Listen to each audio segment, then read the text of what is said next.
आप सभी को जय मूल निवासी साथियों। ये जो बहुजन मुक्ति पार्टी की परिवर्तन यात्रा निकल चुकी है, सर ने बताया था 5 परिवर्तन यात्राएं निकल चुकी हैं उत्तर प्रदेश के अंदर। पहले देना चाहिए ना। और ये बहुजन मुक्ति पार्टी गांव-गांव में, शहर-शहर में और गली-गली में अपने बहुजन समाज के पास जा जाकर आप लोगों को जगाने का काम कर रही है, क्योंकि आज प्रदेश में क्या हालात हैं इससे आप लोग अवगत है। हमारी महिलाओं को सुरक्षा नहीं है, चाहे 2 साल की बच्ची हो, 4 साल की हो, 8 साल की हो, इवन 35 साल 55 साल की महिलाएं भी आज के टाइम में सुरक्षित नहीं हैं। वो अपने आप को बचा नहीं सकती हैं।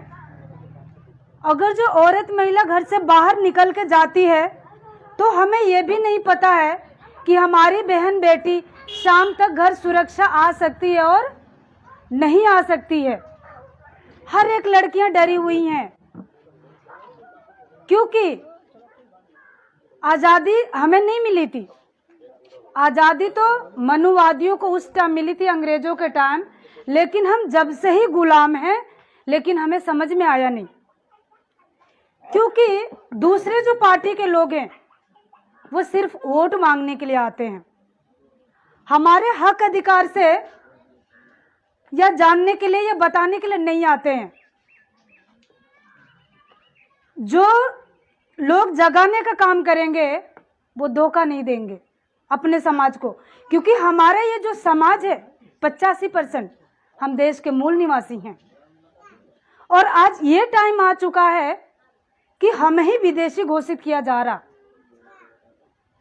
ये नाजायज सरकार हमारे ऊपर काला कानून थोपकर हमें इस देश से निकालने का काम कर रही है। इस टाइम केवल महिलाओं की बात नहीं कर रही, मैं पूरे देश की बात कर रही।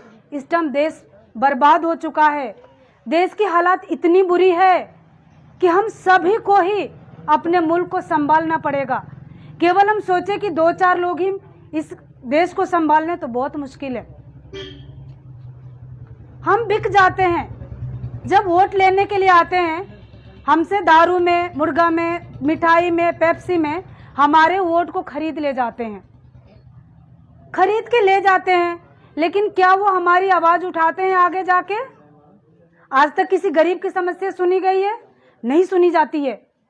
वो एक बार वोट लेने आते हैं और उनका काम निकलते, ना आपके सड़क देख सकते, ना आपका घर, ना आपकी बीमारी, ना आपका किसी चीज को। इवन किसी मुसीबत में फंस गए और आपने उनका दरवाजा खटखटाया तो हमें उल्टा और बोल देते कि हमें परेशान करने के लिए आ गए। तो हम अपने इतनी कीमती वोट से जिता के वो हमारे लिए नहीं जिरा, तो क्यों वोट देना है ऐसे लोगों को? इसलिए हमारी बहुजन मुक्ति पार्टी, जो बाकी पार्टियां काम नहीं कर सकती हैं, हमारी बहुजन मुक्ति पार्टी स्टाम्प पेपर पे लिख के देती है कि वो काम सारे करेंगी। महिला सुरक्षा के लिए एक नया आयोग बनाया जाएगा, जिसमें हर एक न्याय पंचायत में महिला पुलिस तैनात होएगी और उसमें महिला ही पुलिस रहेंगी, जिससे महिलाओं की सुरक्षा मिल सके।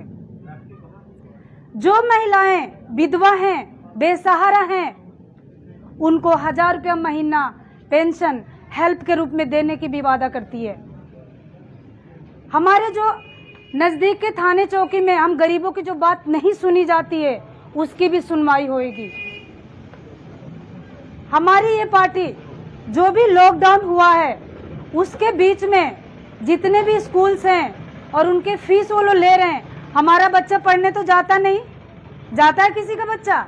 नहीं जाता है, लेकिन उसके बावजूद भी हमें 6-6 महीना और 1-1 साल के फीस भरनी पड़ती है, क्योंकि हमें भी लालच रहती है कि हमारा बच्चा आगे प्रमोट हो जाएगा उनके में मिलके। कोई आवाज, कोई दूसरी पार्टी, न सपा न बीएसपी, कोई पार्टी ये आवाज नहीं उठा रही है, लेकिन हमारी बहुजन मुक्ति पार्टी इसको बंद करवाएगी ताकि जब बच्चे नहीं पढ़े तो इनका फीस भी नहीं लिया जाए।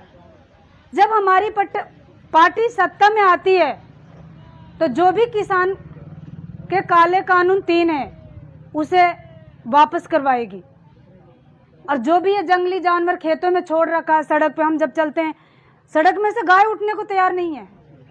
हम गाय को छोड़ के, रास्ता को छोड़ के अपनी गाड़ियों को हम अलग करके चलते हैं, पर गाय माता बड़ी आराम से बैठी है। उसको सुनिए, हाँ, मतलब उसको पता है कि ये रोड हमारा है और हम उसको साइड देके आना पड़ रहा है। ये टाइम है, हम इनको भी इनकी जगह में देंगे। जो किसानों के लिए आज के टाइम में खाद इतना महंगा है, बीज इतना महंगा कर दिया, जो खेत में दवाइयाँ डालते हैं इतनी महंगी है कि वाकई में किसान रोते हैं। क्योंकि जब हम खेती करते हैं और किसान 2, 4, 5, 10 एक साथ बैठते हैं, तो जब हम अपनी फसल को बेचने जाते हैं तो हमारी मजदूरी नहीं निकलती है, जो हम पूरे दिन उसको 12 और 24 घंटा ड्यूटी देते हैं। यह हालात है इस देश का, इस प्रदेश का। और इस सरकार में तो केंद्र सरकार भी और राज्य सरकार भी विफल है हमारी बहन बेटी की इज्जत बचाने के लिए। देश तो खतरे में है ही। तो आप लोगों को, इधर की महिलाएं डर रही इधर आके बैठने के लिए, आप डरिए मत। आप देश की सबसे शक्तिशाली महिलाएं हैं। आप एक घर परिवार चला सकती हैं, तो आप देश में भी, राज्य में भी, समाज में भी, पड़ोस में भी आपका अच्छा योगदान होता है। मैं भी तो एक महिला हूँ, हापुड़ जिला से चल के आई मैं उधर से, और मैं आप महिलाओं को, बहनों को, किसानों को और अपने भाइयों को सबको जगाने का काम हम कर रहे हैं। तो ऐसे नहीं सोचना है, जब हम सहयोग देंगे, माताएं बहनें सभी मिलकर साथ देंगे, तब हम देश की आज़ादी की लड़ाई में सफल हो सकते हैं। नहीं तो आने वाली टाइम इतनी बुरी होएगी, जो हमारी ये नस्लें हैं शायद ऐसे बैठ नहीं सकती हैं।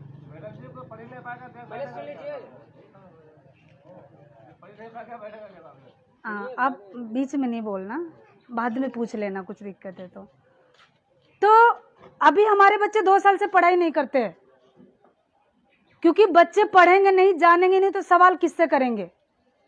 लेकिन हम आपको जगाने का काम कर रहे हैं। कोई भी पार्टी आती है आप उनसे सवाल करिए। हमारी बहन मनीषा वाल्मीकि हाथरस का केस है, उसके लिए किसी पार्टी ने आवाज नहीं उठाई विरोध में, ना बहन जी उठाई ना अखिलेश जी उठाया। सदन में इतनी सारी महिलाएं बैठी हैं, लेकिन एक महिला ने भी खड़ी होके उसका विरोध नहीं किया। हमने नहीं सुना किसी न्यूज में भी कि कोई औरत, एक बच्ची का बलात्कार हो रहा है, उसकी रीढ़ की हड्डी टूट रही है, उसके जीभ काट रहे हैं, उसको रात को 12 बजे के बाद 2 बजे रात को पेट्रोल से जला दिया जाता है, और सरकार खुद जलवा रही है। बड़े बड़े उधर अधिकारी खड़े होकर गांव को घिराव करके जला रहे हैं। एक महिला ने भी नहीं कहा कि हमारे प्रदेश में किसी बेटी बहन के साथ ऐसा होना चाहिए। तो आप लोगों को सोच समझ के वोट करना होएगा, और आप लोगों को जो बहुजन मुक्ति पार्टी आपके घर तक चल के आ रही है और आपको जगाने का काम कर रही है, इसमें आप लोग को सहयोग करना पड़ेगा, साथ देना पड़ेगा।